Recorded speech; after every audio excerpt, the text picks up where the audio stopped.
Good morning. It is a horrible wet day in June, and I am going to take the opportunity to make up the feeds for the herd. So my feed room is at the top of my barn. That's the mare's side over there. Got Willow and Sappy having some loose hay time, and then this is the boys' side. So they've got free access in and out at all points. And then we have hay in the middle that we fill our hay nets with, and then up the stairs, which is where I'm walking, is my feed room. I love this bit. It's my little collage board. It's got some really cute stuff on there, photos of all horses, me and Curtis, liveries, etc. So we also have like rug storage and stuff up here, and then the chaos that is me halfway through making feeds and remembering I was going to film a vlog. So we make up all our feeds 2 weeks in advance, and I'm going to have to find a better place for this, but just to start with, we make all our feeds up 2 weeks in advance in sandwich bags. So in the morning, then all we have to do is get the made up feed bucket and pour this into the bucket, and then anything that gets added fresh is up here on these shelves. So we've got carrots for hiding tablets like Presend or Equiox, various tonics that liveries like to give. Trinity Consultants is one of my favourite people for herbs. They make all sorts of tonics that are specialists for certain things like digestion, respiration, etc. Girls are just going past with the quad bike food picking. Yeah, and then basically we mix them all up, take them downstairs, give all the horses a feed. So all of our horses have a feed. We really believe it's super important to make sure that all the vitamins and minerals that are missed out in the haymaking process and in grass are given to the horses. So what we tend to feed is, I'm going to grab it. So this is what the majority of our horses are on. It is the Forageplus winter balancer, and the reason we use this one is because it's designed for horses on a mainly hay based diet, which is why it's called the winter balancer, because obviously traditionally most horses would be on hay diet through the winter when there's not much turnout, but ours are on hay diet all year round. Although some do get grass, but it's still better to just stick them on this and make sure that everything is covered. So the winter balancer I pour out into a pot like this, just because it's easier to then dish out into made up feed bags when I'm making feeds. So each horse has, if they're on the 500 kilo mark, they have around 100 grams, which is a big scoop like this. And that's it a day for majority of their vitamins and minerals. The only thing that they need adding additional is micronized linseed. And the reason being, micronized linseed provides omega-3. And I think quite a lot of vitamin and mineral balancers actually are full of micronized linseed and sort of bulked out of micronized linseed and are just as expensive, whereas Forageplus have only got a minimal amount in here and then just recommend that you add it fresh. So I imagine that means that you're getting much purer vitamins and minerals in this scoop than you would be in a one that's already got loads of micronized linseed in. So I think the micronized linseed amount, actually, I think it says on this bag, they recommend that you give 42 grams per 220 kilos. So yeah, we've kind of worked it out on the weights and stuff and how much the horses have here. But it's also up to the owners. So some owners don't want to give micronized linseed because it does promote weight gain, but I believe the small amount that they have to have isn't enough calories to really make that much of a difference to a 500 kilo horse, and I'd rather that they had the omega-3 because there's no other way to get it. I think there's only a few other ways. I think it's much more complicated. So micronized linseed is great, and we feed extra micronized linseed to any other horses that are in poor condition because it does have those calories in, but then you're talking double the minimum dose. So once the Forageplus is added, the only other thing that was in here, by the way, is chaff, just as a carrier. Some of the horses have soaked feed, some of them have just a bit of chaff to carry it that then gets damped down and mixed in. We like the Thunderbrooks healthy herbal chaff. I would normally lift up to show you, but I have had a small procedure and I can't heavy lift right now. So I will just show you it like this. It's just a nice clean chop. There's nothing added into it. It says all over their packaging, like molasses free, alfalfa and soya free, nothing is chemically treated, it's all organic, nice stuff. And the horses really like it, so that's always a win. And the only other thing that's really important to add, there is salt already in these balancers too, but again, it's a good idea to give additional. So we feed additional salt. And when it's hot, we feed more. When it's not that hot, we feed less. So Blue weighs around 480 kilos, so I'm just going to give him 30 grams of salt in his feed at the moment. I think it's supposed to be around 10 grams of salt per 100 kilos. But some horses just won't have that, and he won't. For example, he won't eat the full dose, so I give him as much as he'll eat in his feed. And then they have salt licks and they have salt in their water buffets where they can get additional if they want. Brief interruption. Curtis bringing a bale in for me.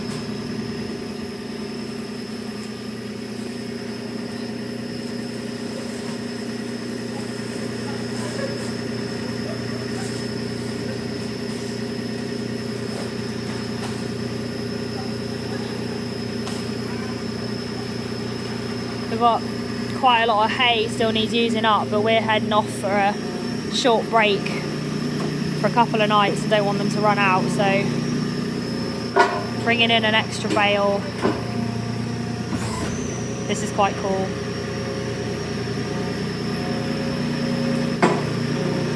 How you get the wrap off is quite fun.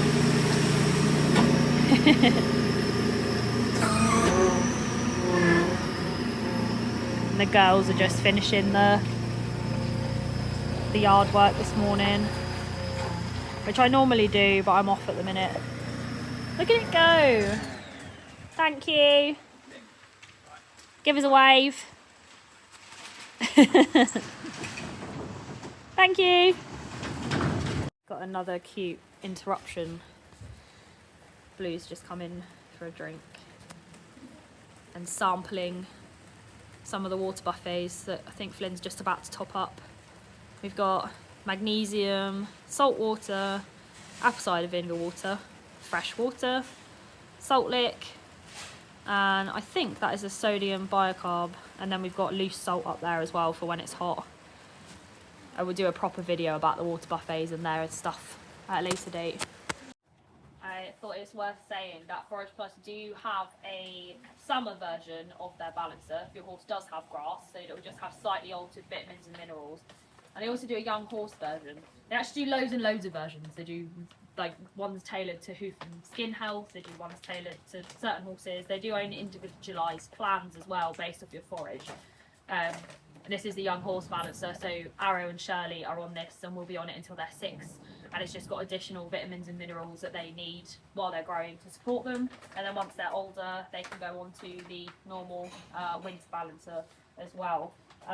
They do a lot of other different products. The other one that I'm using at the minute for Arrow is this Topline Plus, and it's basically just additional protein to help him while he's growing. Most forages in the UK are low in protein. Because our hay is wrapped, it is slightly higher than your average, but it's still good when they're young or in a lot of work, etc. It's good to feed additional protein. But yeah, I'm not a nutritionist, so do speak to Forageplus directly if you want to get obviously specialised advice. I am just sort of sharing with you what we've discovered on our research and what we feed our horses. We do also have a discount code if you want to try, which is Abbotts View 10, which will give you 10% off your first order on any Forageplus stuff. And like all of our recommended products, everything that we recommend we started out using before we became affiliated or in a partnership with them. So you can rest assured that it's not companies that have approached me and gone, can you promote this? I don't do that. I'm a very small business. I only want to promote stuff that I actually use and actually believe in. So yeah, Forageplus is one of them. Their stuff is great. as well as Forageplus for their main like vitamins and mineral needs, I also really rate herbs for horses. Obviously herbs have been used for thousands of years, and I don't know why we don't use them that often in humans, but in, you know, I guess we're starting to now. But again, with the horses, rather than reaching straight for drugs, I would rather go to herbs first, if that can, you know, help with anything. And all of these just do have proven medicinal purposes. So most controversial one, I feed buck, turmeric. I get most of my herbs from Horse Herbs just because I really like them as a company. They do like subscription stuff. I'm not affiliated with them, but I really like this stuff and I like the quality of it. So this is already pre-mixed with black pepper and linseed for in better absorption into the body. So Buck has hock arthritis, so I give him this. I also give him fennel seeds because he can be quite gassy, and it just helps break down the gas and helps with digestive health. And then I feed Arrow nettle because it's really good for skin health and breathing, stuff like that, like all of the things that he struggled with, and it's all affordable, so it's really nice stuff, really nice quality. I also have Buck on a where is it actually? I have him on a new joint supplement. I used to just feed him Boswellia, and I used to have a turmeric that had added glucosamine and MSM, but I've just recently started him on a balancer, here it is, a supplement even, called Aviform, which is Boswellia with added glucosamine, MSM, hyaluronic acid and stuff. It was actually recommended by my head groom's vet for her horse, and I thought I'd give it a go. So I don't really have an opinion on it yet, I've only just started it, but it does save me adding in all those stuff separately because it's already pre-mixed. It's quite expensive, but I mean, it had really good reviews, so we'll see if it works. Things like salt I buy from a wholesaler's, so it's literally just like, it's just coarse sea salt that you can just get from any wholesalers. I really like Wilton Whole Foods in the UK. So yeah, I just bulk buy like 10 kilos of salt at a time, and it's the same salt that I put out for the herd loose for them to self-select. And then yeah, any sort of soaked feeds, I really like any brands like Agrobs or Thunderbrooks that don't have fillers, binders, soya, just basically anything that's super highly processed. It's the same with us humans, you know, we should be moving towards and trying not to eat ultra processed, chemically infused food, and I feel the same for my horses. I want them to have the purest stuff. So most balancers that are pelleted do have some sort of caking binding agent to hold it in together.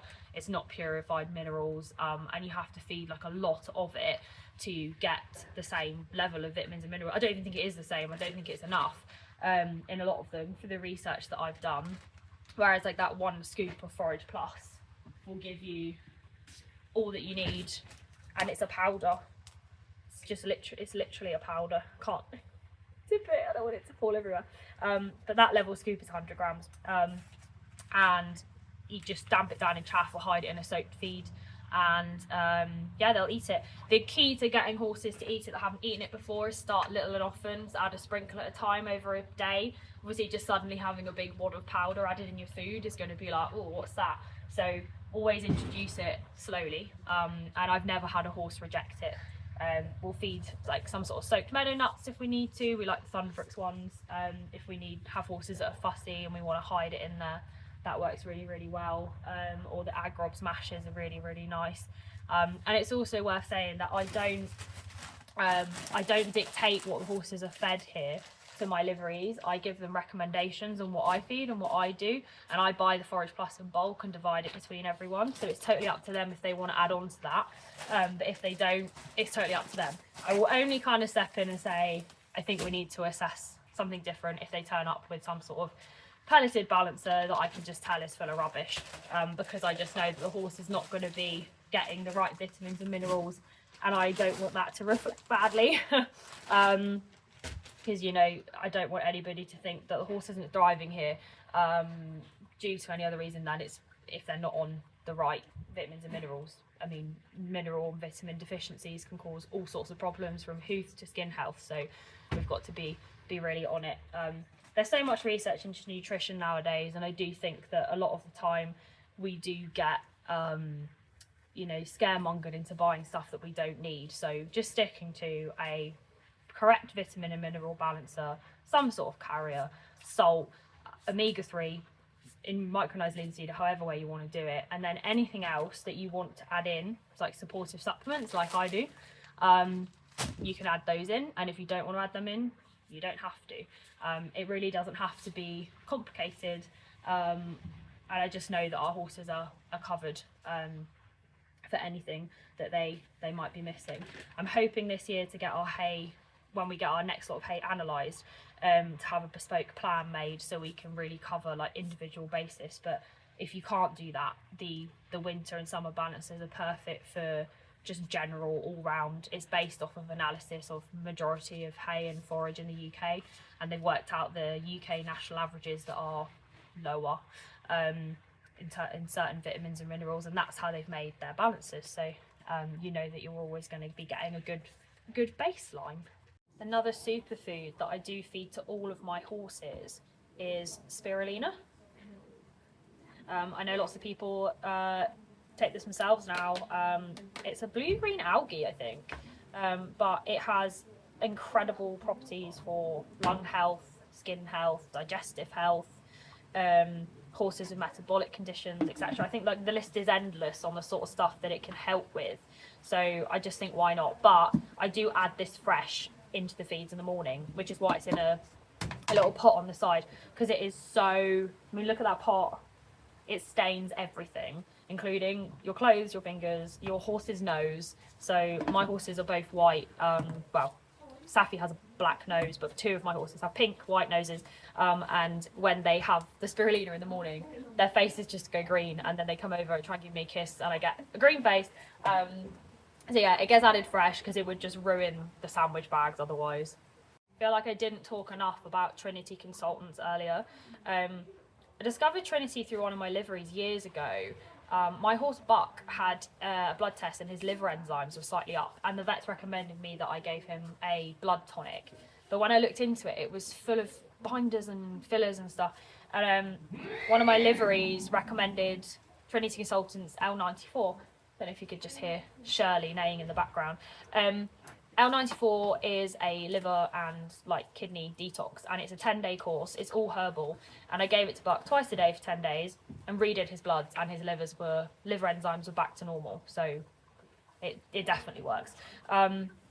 Arrow has pollen related allergies, so I give him this one's called AH181, and it's just 25 mils twice a day. It smells amazing. I actually like, it smells like, I don't even know what it smells like. It smells like a Trinity Consultants tonic. It smells amazing. And they do all sorts of bespoke stuff for all sorts of different needs. Like we've had mares with hormonal issues before, they've made blends for. This one is like a generic one that you can buy off the website. And they always send you like a big info sheet about what's in it, what each herb does, and it's broken down. It's really interesting. And the fact that it's broken down, the herbs are broken down into liquid like this, like a tonic, again means it's better absorbed by the body. So a lot of like the herbs that I feed fresh to Buck, I actually give him some of his herbs. He has a liver and kidney mix every day because he's on long-term pain relief now, and I just want it helps his body. I soak them in water overnight and add it fresh into the feed, so this kind of skips that bit. You can just, they're pre-made tonics, and you can just pour them straight in, and they love them. Like the horses love them. I can literally just put this in a bit of chaff and they gobble it up. But anytime I have a horse that has any sort of episode, like we get a lot of horses abscess when they arrive, when their feet are changing. We get, I don't know, say a horse has a mild colic or a stressful event. It could be anything. I would give them a course of L94 because it just gives that body a boost naturally that's not done by drugs, and doesn't have any negative side effects. So it's a win-win. It's a why not really, and I definitely see the horses perk up when they're on the tonics. So yeah, definitely worth a mention. I thought it worth mentioning, if you don't know and haven't seen it, this is what micronized linseed looks like, and on the scales, a mug kind of filled to tea height is about 100 grams, between 100 and 120. So, you know, your average sort of 500 kilo horse would need this much.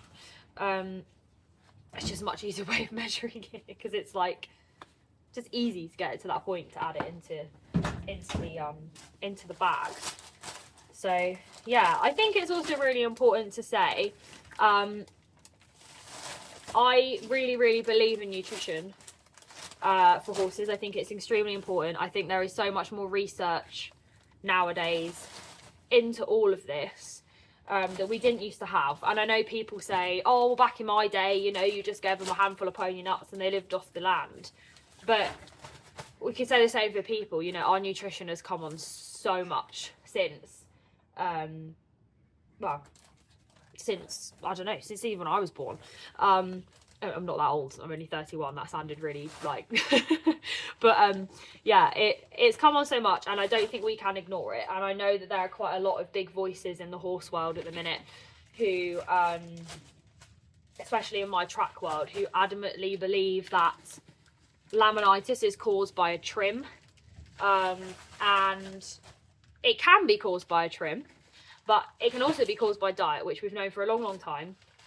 And none of these supplements are a quick fix, and none of these supplements will stop your horse from getting laminitis. If you fed this and you put your horse out on a ton of grass, and they're lammy prone and the grass isn't right, whatever, they can still get laminitis. You know, this is not a be all and end all, but it's the same with us as people, like making sure that we're getting the right vitamins and minerals. If you do get poorly, you're much more likely to recover because you don't have any vitamin and mineral deficiencies. And the long-term issues that you can get from horses and people having vitamins, sorry, it's so windy, it is literally shaking the barn, and the thing that I've got this propped on. Think bone density problems, early onset arthritis, teeth problems, skin problems, eye problems, everything that can all be linked back to nutritional deficiencies. So it's really important that you just cover the basis for your horses, and it doesn't matter who you use. Just make sure you research it, and also make sure that you know that every company is trying to sell you a product. But if you stick to companies that are small, family run, and that have their ethos at heart, you know that they're doing the research and they're feeding it to their own horses. You know, it's not a con. And yeah, follow people like me who only recommend products that they also actually use for their own horses, and I think you're onto a winner, really. There are lots of different supplements and vitamins and mineral things on the market, but I really believe that Forageplus is one of the good ones. I believe that Horse Herbs is one of the best places to get horse herbs from. Natural Horse Supplies is also another really good one, who's a small company. And the majority of everything else you can get from your local tack shop, like the Thunderbrooks, chaffs and meadow nuts, the Agrobs, chaffs, smashes, meadow nuts, mueslis, you can get from your local tack shop. And micronized linseed, you can get that from your local tack shop. Just make sure it's pure and it's not got added stuff in it, because you don't need it and you don't want it. Same as you would if you were going for your Tesco shop. You know, you might want to pick up things and make sure there's stuff that doesn't have stupid amount of chemicals and preservatives in. I feel the same for our horses. So yeah, hopefully that has been interesting for you guys to listen to. Obviously I could go way more in depth about a lot of this stuff, but I am aware that I don't think anybody wants to watch an hour-long YouTube video of me talking about feed. So I'm gonna cut it where I'm at, but there's gonna be more stuff like this coming out. I'm getting braver at showing my face and actually doing vlogs rather than just kind of filming and showing the scenery and talking, because I appreciate that people kind of can relate more to seeing a face on a screen. And yeah, any questions, put them in the comments, and I'm going to crack on making the feeds, because it's actually delayed me quite a lot having to film and vlog it all. Yeah, if you do buy stuff, don't forget to use the Forageplus discount code, which is Abbotts View 10, to get 10% off your first order. And yeah, let me know what you think of it, and any questions about making bespoke plans, etc. Email Forageplus directly. They're the nutrition guys. I'm just somebody that likes and uses their products, and has done research and decided that this is what I want to feed my horses. So thank you for watching.